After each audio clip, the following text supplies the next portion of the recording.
അസ്സലാമു അലൈക്കും. ഞാനിന്ന് ഉണ്ടാക്കാൻ പോകുന്നത് സാമ്പാർ പൊടിയാണ്. കടലപ്പരിപ്പ് കുറച്ച്, തോരപ്പരിപ്പ് കുറച്ച് ഉഴുന്ന് പരിപ്പ്, കുറച്ച് കടലപ്പരിപ്പ്, കുറച്ച് ചെറുപയർപ്പരിപ്പ്, പിരിയമുളക് കുറച്ച്, അതിനേക്കാളും കുറച്ച് എരിവുള്ളത് ഓരോന്നോരോന്നായിട്ട് വറുത്തെടുക്കണം. ഫസ്റ്റ് കടലപ്പരിപ്പ്,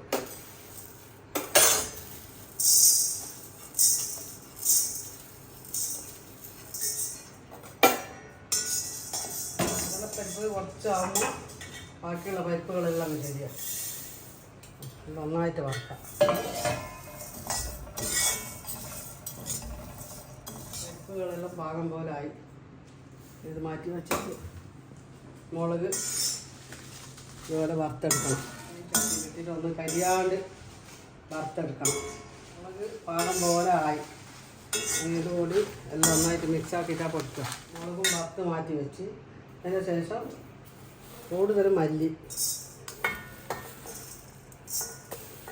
കുറച്ച് കുരുമുളക്,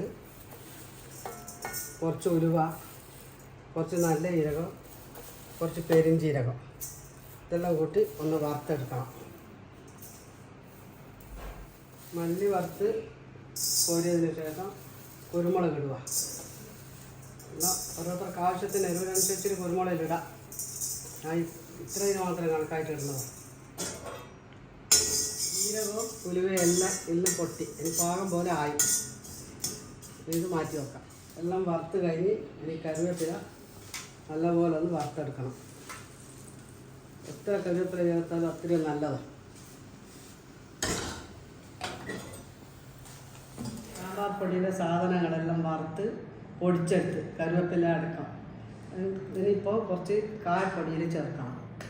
കായപ്പൊടി കൂടുതൽ വേണ്ടിയവർക്ക് സാമ്പാർ വെക്കുമ്പോൾ ചേർക്കാം.